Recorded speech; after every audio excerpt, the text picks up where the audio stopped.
Today we're going to take a quick look at a reloading area that I've put together for myself. Some of you have asked me about this, so I thought I'd give you some of the things that I put together, and you can use them at your will if you find them comfortable for you or not, but just some ideas. As you can see, I have a Dillon 550B. I didn't choose to hard mount my press. I actually mounted it to a piece of plywood, and I'll kind of give you an overview of everything here. Plywood's approximately 15 by 24, and it's mounted to my desktop with some C-clamps, as you can see there, right at the press, and then two out on the outer edge. Now obviously this is my setup. Yours may be a little bit different, but I didn't want to drill through the top of my desk in case I were to ever move out of the house. So I mounted it to this board, but what that does for me is I can mount it anywhere I want. If I wanted to, once the gerbil leaves, I could put him over there, or over at the rest of the desk over here. I could mount it at a high point or take it out into the garage. But I've mounted all of my stuff, and as you can see, this doesn't have the strong mount or the high mount from Dillon, and I've made some adjustments to mine through household items of stuff that you're always going to use. My bullets I put in these containers, and then I label them as to what they are. I break mine up into 500 round parts, and then I also have some berries and then various other bullets. These blue tubs are from Target, and they're 25-ounce tubs. I chose that size for a couple of reasons, and we'll get back to that. As you can see, I have my casings, my empty casings, my empty brass. It's a plastic shoebox, and I use that for two reasons. Number one, I didn't have to go buy all the extra stuff that Dillon can sell you, and I put them in here, get them all knocked down flat, and then I put a little of the Dillon case lube on there, mix them around, and it works just fine. I also, in the back, made this out of wood, this little stand here. As you can see, I have my Allen wrenches. I have this I used sometimes if there's some stuff inside of the case, inside the brass. I have a primer pocket cleaner. I routed a slot in there to put my caliper.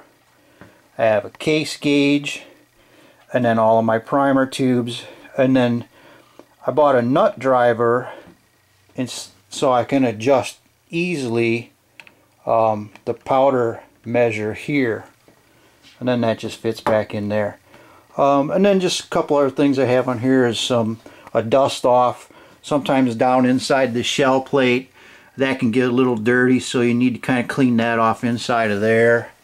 I also have on the back here my primer flip tray, a funnel for loading powder, or to get rid of the powder when you want to change powders.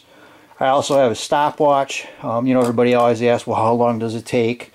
You can actually, you know, I time myself sometimes. Like this one right here, as you can see, was 2 minutes and 14 seconds. That's what it takes to fill one primer tube from beginning to end.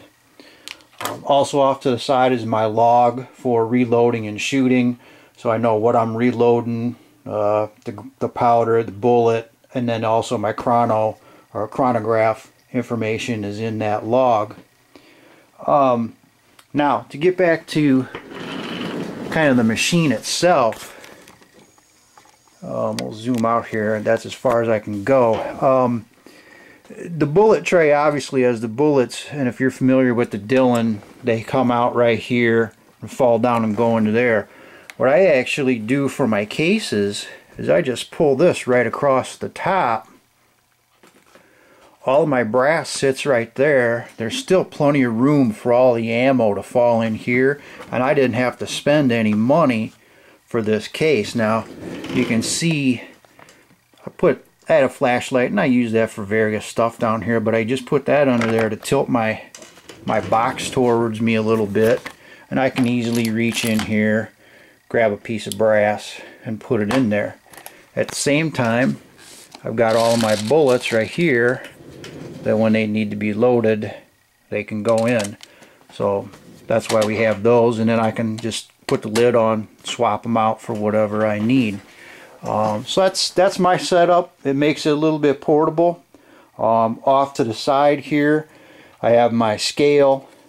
I mark all my ammo once it's done, so I have my Sharpie there or marker. All of my cases then have the name of whatever it is that I'm loading, the powder, how many grains, so I can always keep track. If I'm out at a match or something and something goes wrong, I know when that came or when I reloaded it.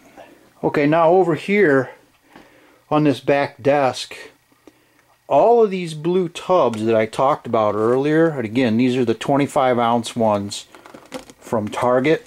I think they're like $1.99 for 4 of them. I found that for a 9mm, yeah, I'm a little bit anal here, guys, sorry, but I will sort all of my brass for head stamp, and I do that once it's been cleaned, which is out in the garage, and I'm not going to take you out there. But I've got a number of these cases that hold 100 rounds, and I will sort them once they come out of the corncob media and the polisher, 100 rounds at a time. And once I get 3 cases full of 300 rounds, well, lo and behold, these containers hold approximately 300 rounds.